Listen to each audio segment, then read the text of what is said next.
한국에서 어떤 일이 벌어질까? 이렇게 또 질문을 하기도 하시더라고요. 이게 굳이 나누면 K-의료라고 할 수 있는데요. 의료 대응은 굉장히 수준이 떨어졌다고 할 수 있습니다. 방역은 그나마 상대적으로 점수를 좋게 줄 수 있지만 의료 대응은 다른 나라에 비해서 잘했다고 전혀 볼 수가 없고 잘 못했죠. 왜냐하면 우리나라 의료 중에 공공병원이 10%밖에 차지를 하고 있지 않습니다. 그런데 공공병원 중심으로만 대응을 했어요. 90%의 병원은 놀았습니다. 코로나에 대해서 중환자 1%만 중환자실 뭐 1% 동원, 뭐 병실 1.5% 동원 뭐 이런 것들이 최근에 나왔는데 이런 식으로 사립병원들은 코로나의 이 사회적 부담을 전혀 지지 않았어요. 이게 무슨 얘기냐면 심지어 의료 대응에 있어서도 자본이 이득을 보는 곳은 코로나의 예외예요. 자본이 돈 버는 곳에는 예외를 둔다라는 법칙이 이 방역부터 의료까지도 일관된 원칙이었다라고 볼 수 있는데 우리나라가 OECD 국가에서 인구당 병상이 가장 많은 나라 중에 많은 나라입니다. 되게 2.5배 정도 돼요. 그렇게 병상이 많은 나라에서 코로나 병상이 없어서 요양병원에서 환자들이 그 병원에도 못 가고 죽은 환자들이 너무나 많아요. 작년 12월에는 그 코로나 요양병원이나 요양원에서 돌아가신 분들이 이 45%를 차지했어요. 좀 거치게 말하면 떼죽음이라고 할 수 있거든요. 왜 이런 일이 발생을 했냐면 요양병원에서 집단 감염이 발생했는데 대형 병원에서 코로나 환자를 안 보니까 갈 병원이 없는 거예요.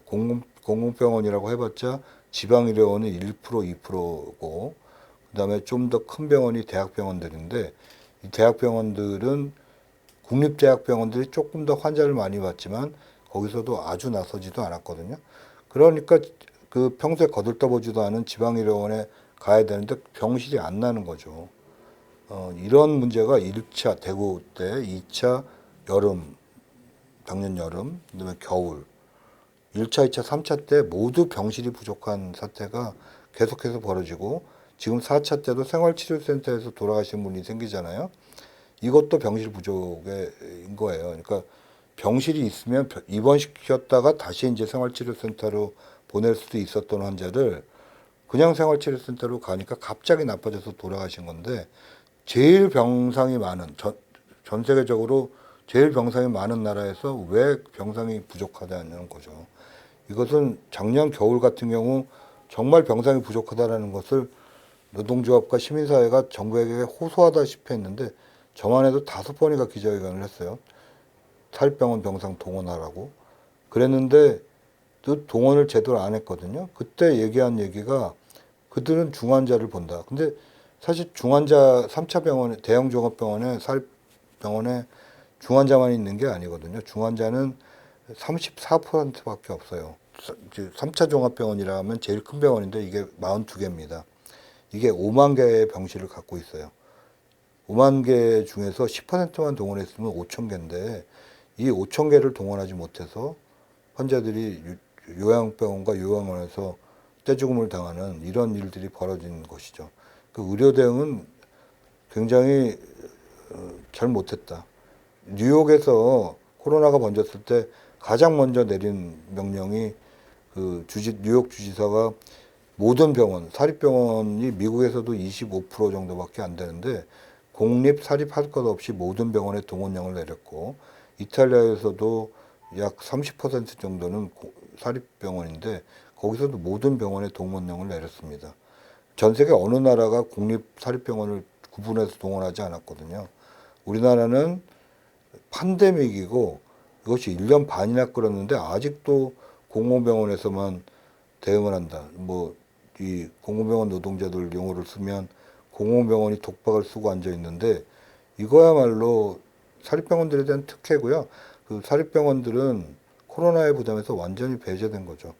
근데 사립병원들조차 비급여 건강보험이 적용되지 않는 거는 20%에 불과하거든요. 그러니까 80%는 국민의 돈, 그리고 나머지 20%도 결국 환자도 국민이니까 100% 국민의 돈으로 운영이 되는 것인데, 거기는 왜 코로나의 부담을, 이 팬데믹 상황에서 코로나 부담을 사립병원에는 지우지 않았다라는 거는 뭐 어떤 말로도 설명할 수가 없어요. 그러니까 이 정부가 K 방역은 잘했다라는 것을 자랑만 했지, 실제로 의료 대응은 제대로 하지 못했고 사회 정책은 시행하지 않았거나 굉장히 불평등한 정책을 취한 것이죠. 이 부분은 노동자들이 과연 누구한테 잘했다는 거지? K 방역이라는 것이 도대체 실체가 뭐지? 예전에 IMF 때 금모으기 하면서 우리나라가 모두 다 이렇게 허리 같이 졸라매자 이러고 나서 끝나고 나서 봤더니 다 민영화되고 비정규직 많이 늘어나고 노동자들의 노동 소득 분담률을 보면 10%가 떨어져서 그 당시 돈으로 한 30조 원을 노동자가 눈뜨고 손해보는 이런 불평등이 아주 심화된 사회가 다시 도래하는 것과 크게 다르지 않다고 봅니다.